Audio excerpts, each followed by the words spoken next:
So the F1 2017 Next Gen Championship.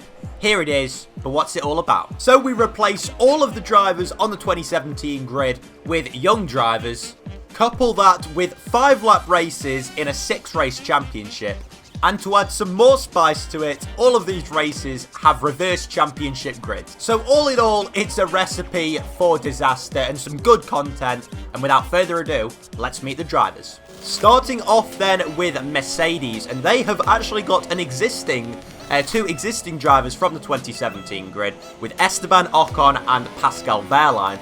Now, of course, these two are in the Mercedes Young Driver program, so it was appropriate to put them in, and they will be looking to take the championship, although it will be difficult if they're leading the championship because they'll have to start from the back.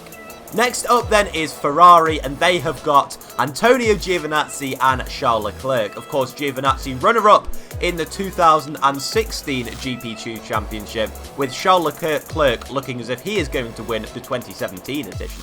Next up is Red Bull, and they have one existing driver on the grid in Carlos Sainz, so I've finally given him that promotion to Red Bull, although it of course looks as if he is off to Renault for 2018, and he is going to be partnered by Pierre Gasly, currently in the Japanese Super Formula, but looking as if he will get a seat at Toro Rosso next year.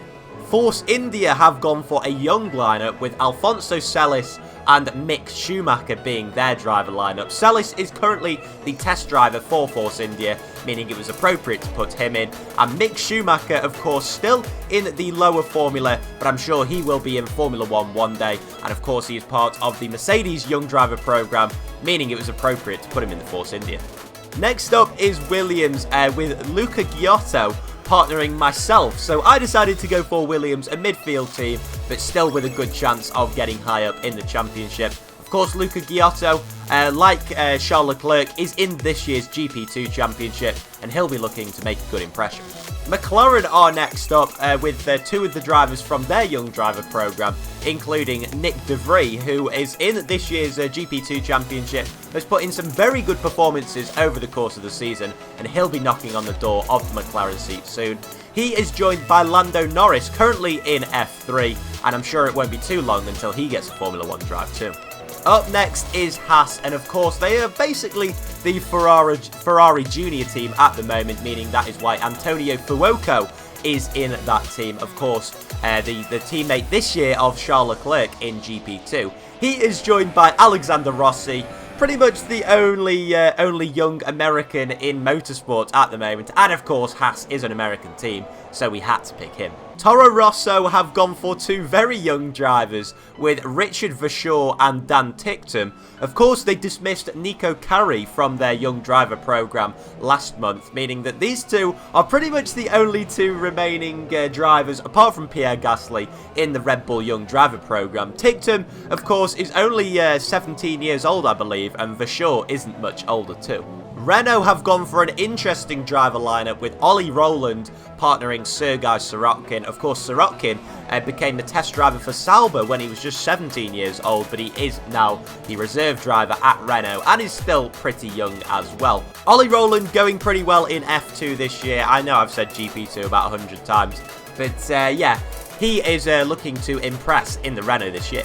Finally then, we are over to Sauber, and they have Nobuhiro Matsushita partnering Tatiana Calderon, the only female driver on the grid. Both of them have links with Sauber, Matsushita also having links with Honda, but both of them were picked up by Sauber for this season. So then it is time to get into the first round of the Next Gen series, and of course there is no championship order, so it is just a random grid for today. Unfortunately enough for Antonio Fuoco, he was the man to be put on pole position alongside Esteban Ocon, who surely has a good chance of winning this race. My teammate Giotto will line up alongside Norris on the second row, with Sirotkin and Leclerc in behind. Leclerc with a very good chance of a good result, and Richard Verschoor and Mick Schumacher make up the fourth row.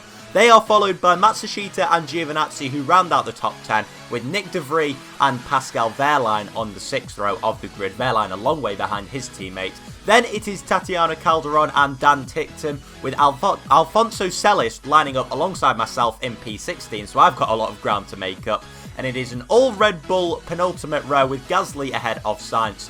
with Oliver Rowland and Alexander Rossi at the back of the grid. They've got a lot of work to do, but now it is time to rev up to the 5 red lights now for the first race of the season, and we are away here for the Next Gen series. And you can see not a bad start for us, an awful start for Dan Ticktum there in the Toro Rosso. So charging now towards turn 1, and we'll be able to get past Celis as Carnage up ahead, and there you can see we just slip it down the inside of Alfonso Salis up into P14, now side by side with Tatiana Calderon, the South American driver there just up ahead of us. So it's going to be very difficult. Obviously we've got the dirty air effect here through this first sector, but it does feel incredible on this game to drive Suzuka's first sector. And now you can see in the slipstream, and as we head towards the first of the two Daytoners, you can see Calderon once ride into the gravel, but somehow she manages to hold it.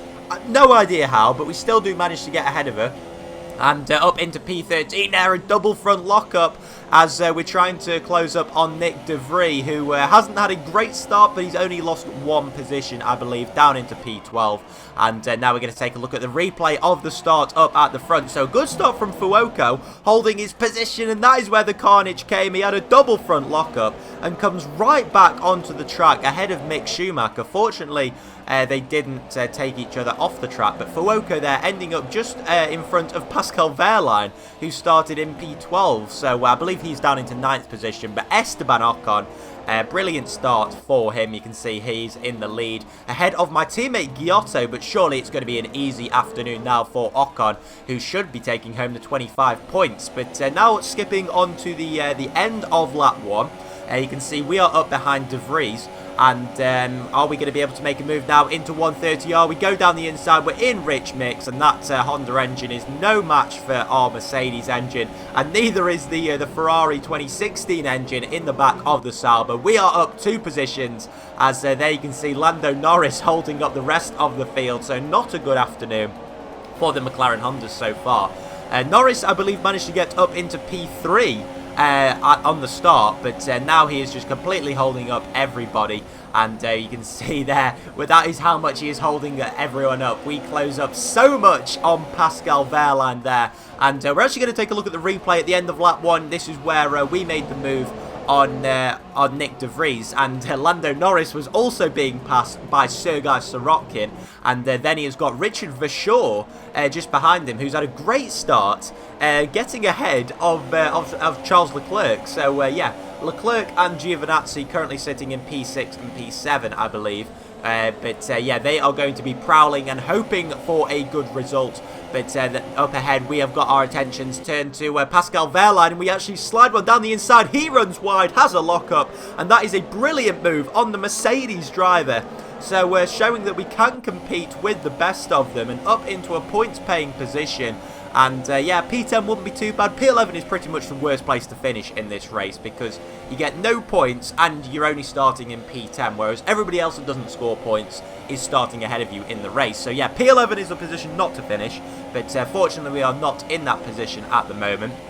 And now as we look ahead, you can see Lando Norris very much struggling, and wow, it's going to be a long afternoon for him. Even though it's only a 5-lap race, it must feel a lot longer when you're going down the field. But Fuoco locks up. It's been an awful start for him, and what a surprise, Haas has a brake issue. Name a more iconic duo. But anyway, we're going around the outside of Antonio Fuoco. He pushes us right to the outside, very aggressive, and as a result, Wehrlein has got much better momentum going into turn 1. He's going to go down the inside of us and moves up into P9. So yeah, we're pretty much back to square 1, down to P10. But yeah, we've got Wehrlein ahead of us, who's pretty much always going to finish ahead. But still, we're going to try and stick with him. And there you can see Lando Norris was in P3 just a lap or so ago. He's now down in P8 and being followed by a Mercedes driver. So yeah, going into this second sector, the Daytoners feeling beautiful, but can we do exactly as we did on lap 2 on Pascal Wehrlein, slip one down the inside? It's going to be very difficult to do so, but you can just see how slow Norris is into that hairpin. It's going to be a very big struggle for McLaren this season. But now, later on into lap 3, you can see Wehrlein making a move on Norris, and surely we're going to be able to dispatch of him as well. And he's going to be lucky to score points this afternoon by the looks of it. And we make the chicane just nicely. And now Antonio Fuoco finds himself behind the... where is Norris from? The Brits, of course he is. But anyway, we're riding on board with myself, and you can see, well, just behind Wehrlein now. And are we going to stick it down the inside? No, we're not. We think better of it.